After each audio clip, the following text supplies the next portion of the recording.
A month before my 18th birthday, my dad kicked me out of the house.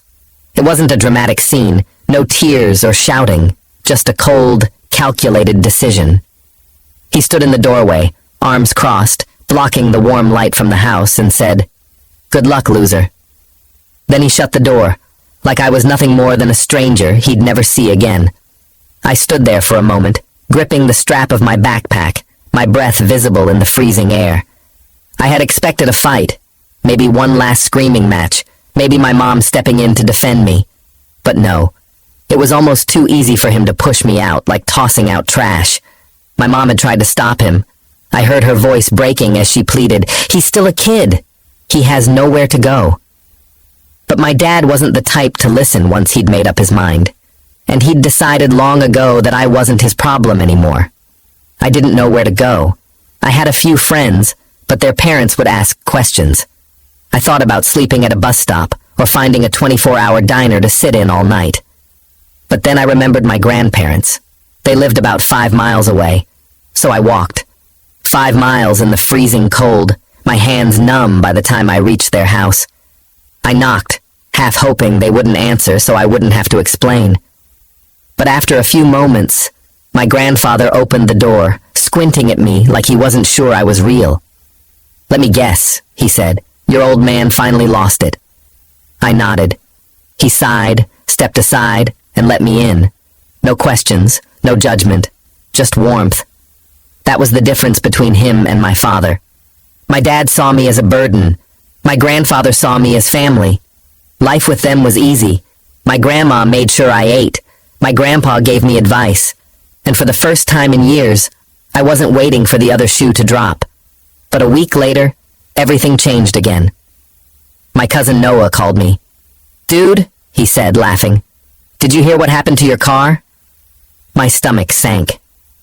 "What do you mean?" I asked. "Your dad sold it," he said. "Didn't he tell you?" Of course he hadn't.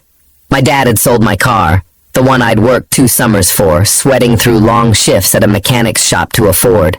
And the worst part? My sister was driving it. Technically, her boyfriend had bought it from my dad, but she was the one showing it off, posting selfies in the driver's seat like it had always been hers. I should have been furious, but I knew how this would go. She was 19, claiming she was pregnant, and if I challenged her, she'd twist the story. She always did. But I wasn't going to let it go. I couldn't. The next morning, I met with my grandfather's lawyer. 2 days later, my dad got a call. And that's when the real chaos began. I wasn't there when my dad answered the call, but I heard about it from Noah, who was there. Apparently, my dad picked up the phone, sounding smug as usual, probably expecting a routine call. Then the lawyer hit him with it. Selling my car without my consent was illegal. Since it was in my name, he had no right to sell it. If he didn't return the money or fix the situation, he'd be sued. Noah told me my dad went ballistic. At first, he tried to act like it wasn't a big deal. Then, when he realized the lawyer wasn't backing down, he switched tactics, yelling about how I owed him, how I should be grateful he raised me for free all these years. Typical. An hour later, my sister called me in tears. "How could you do this to me?" she sobbed. "You know I need this car for my baby." I sat on my grandparents' couch, holding the phone away from my ear. "You're not even pregnant," I said. "Last week you were drinking at a party." She gasped like I'd slapped her. "That was sparkling cider," she cried. I didn't bother arguing. She hung up on me. I figured my dad would suck it up and pay the money back. He hated losing, but he hated lawsuits even more. What I didn't expect was what happened next. That night, Noah sent me a text. "Dude, your dad's throwing a party." I stared at my phone. "What?" I replied. "He's calling it a good riddance party. There's literally a cake with your name on it." I thought he was joking until he sent a picture. There it was, a full-size sheet cake with "Bye Bye Henry" written in big blue frosting. My dad had invited a bunch of people over to celebrate kicking me out. There were balloons, decorations, even a banner. I showed it to my grandpa. He looked at the picture, then nodded. "All right," he said. "Let's have some fun with this." I wasn't sure what he meant, but 10 minutes later, We were in his truck, driving to my dad's house. My grandpa used to be a prankster, and apparently he still had a few tricks up his sleeve. We parked down the street and watched. My dad's backyard was packed. Music playing, people drinking, laughing, having a good time. Right in the middle was the cake, sitting on a table next to the grill. Then my grandpa pulled something out of the back seat, a huge box of fireworks. "Ever heard of an airstrike?" he asked, grinning. I burst out laughing. "You're serious?" "Your old man wants a celebration," he said, lighting the first fuse. "Let's make it one to remember." We positioned the fireworks to go off over the fence, making sure they'd explode right over the party. Not dangerous, just loud. The first one went off. Boom. People screamed, drinks spilled, someone dropped a plate of hamburgers. My dad, halfway through a beer, choked and started coughing. Then 3 more went off in quick succession. Crack, boom, bang, panic, chaos. My sister screamed, flailing like she was under attack. Someone dove into a bush. Noah, who had been secretly filming, caught the best part. The cake went flying. A firecracker must have hit just close enough to shake the table, because the whole thing flipped over. Blue frosting splattered everywhere. My dad was standing too close and got most of it. His whole front was covered in icing. And then, to top it off, the sprinklers in the backyard went on. At that point, we were laughing so hard we could barely breathe. My dad was stomping around, yelling at everyone to calm down, while covered in blue icing, drenched in sprinkler water, and looking like an idiot. My sister was screaming about her hair getting wet, and half the guests had already left. Noah texted me later, still dying over the video. "Bro, your dad looks like a Smurf." I leaned back in my seat and watched the chaos from a safe distance. For the first time in weeks, I felt something close to peace. The video Noah took went viral. Within 48 hours, it was on TikTok, Twitter, and even a few meme sites. The internet loved it. My dad, drenched in blue icing, flailing under the sprinklers, yelling at his guests. It was perfect. At first, I didn't think he knew. Then my sister called me again, this time furious. "Take that video down," she screamed. "Dad's losing his mind. His boss saw it, and now everyone at work is making fun of him." I blinked. "Wait, his boss?" "Oh my God, yes," she snapped. "Some guy in his office found it and showed it to everyone. Someone even printed out a screenshot and taped it to the break room fridge." I muted the phone so she wouldn't hear me laugh. Apparently my dad had been in a meeting when one of his co-workers sent him the video. Imagine sitting at your desk, all serious, when suddenly your phone pings with a clip of you covered in cake and sprinkler water, screaming like an idiot. It got so bad that when he walked into the office, people whistled like fireworks were going off and then pretended to duck. The final blow? His boss called him into a meeting and asked if he needed fire safety training. At that point, my dad was done. He showed up at my grandparents' house that night. I was in the kitchen when I heard a car door slam, then banging on the front door. My grandfather sighed, put down his newspaper, and got up to answer it. "Well, well," he said as he opened the door. "If it isn't the Smurf himself." My dad was still drunk. No joke. The icing had stained his skin, and even after scrubbing, there was a faint tint all over his arms and neck. "You think this is funny?" My dad growled. My grandfather shrugged. "A little."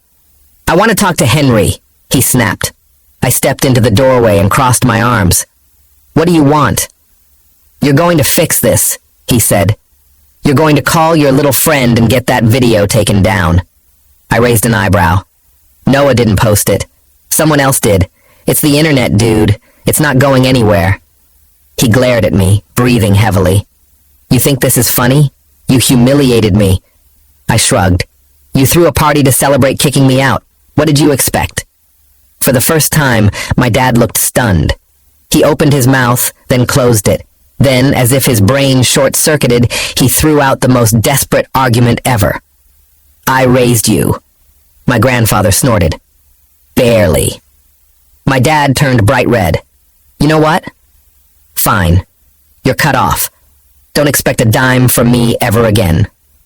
I looked around. "Pretty sure I've been living without your help for a while now." He clenched his fists, as if to punch something. Then, without another word, he turned and stormed back to his car. I watched him go and felt something I hadn't felt in a long time. Relief. Because for the first time, he wasn't in control. After my dad's breakdown at my grandparents' house, I thought maybe, just maybe, he'd back off, accept his loss, and move on. Nope. The man was obsessed with repairing his reputation. A week after the video went viral, Noah sent me another text. "Bro, your dad is doing damage control. He wrote a Facebook post calling you a troubled youth and saying he kicked you out for your own good." I almost dropped my phone. I went straight to his Facebook and there it was, a long, dramatic post about how he was a concerned father who tried everything but was forced to make a tough love decision. But the best part? He posted a GoFundMe link. He was literally trying to raise money to kick me out. The description said something about how he had been unfairly slandered and needed help to recover from defamation and property damage. I laughed so hard I couldn't breathe. But it gets even better. Because guess who found the post and started commenting? My mom. She tore him apart in the comments. "You didn't kick him out to help him. You did it because you're selfish and didn't want the responsibility anymore. You stole his car and sold it to support your drinking habit. Tell me again how you're the victim." And then other people joined in. Some of my dad's old co-workers, neighbors, even people who knew him in high school. Apparently, my dad had burned a lot of bridges over the years, and now everyone saw their chance. When I checked again, the GoFundMe had negative donations. How could that be? Because people were reporting it for fraud, and GoFundMe was actually refunding the money people had donated. My dad deleted the post within hours, and just when I thought things couldn't get any worse for him, my mom filed for full custody of my little brother. Yes. He wasn't 18 yet, which meant my mom had a legal reason to take him, and since my dad's little internet stunt had blown up in his face, the court wasn't exactly going to side with him. When my dad found out, he lost it. But this time, there was nothing he could do about it. The world had finally seen him for what he was. At this point, my dad's life was turning into a disaster movie. And honestly, I just sat back with my popcorn. The failed GoFundMe scam? Embarrassing. My mom's custody battle? Devastating. But the thing that finally broke him? The news. Yes, the news. I woke up one morning to a dozen texts from Noah. "Dude, check the local news website. Your dad made the headlines." I shot out of bed and pulled up the page. And there it was, an entire article titled, "Father throws good riddance party after kicking out son, immediately regrets it." Oh dear, God.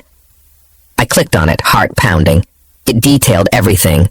The viral video, the Facebook meltdown, the GoFundMe scam. They even mentioned the custody battle. And the best part? The article interviewed my dad's boss, who said, "Yeah, we've been laughing at him around the office for weeks." I actually had to put my phone down and just breathe for a second. Because that was beautiful. But it wasn't over. An hour later, my dad called. I stared at the screen. He hadn't called me once since he kicked me out. Now he suddenly needed to talk? I answered. "Hello? Are you happy now?" He exploded. "You ruined my life." I just sat there.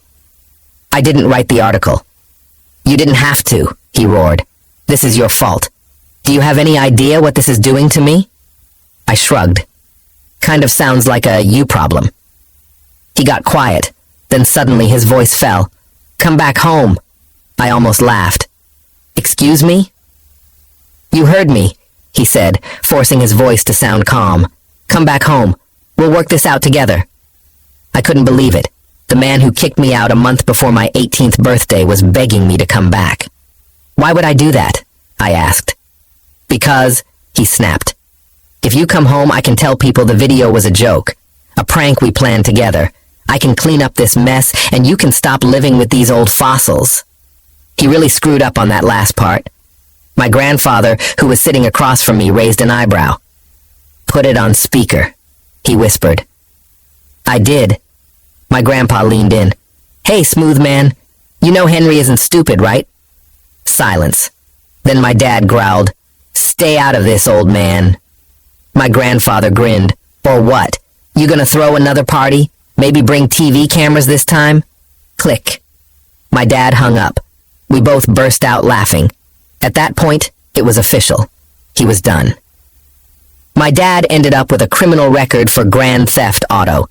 Since he had no money for a lawyer, thanks to his failed GoFundMe, he lost the case.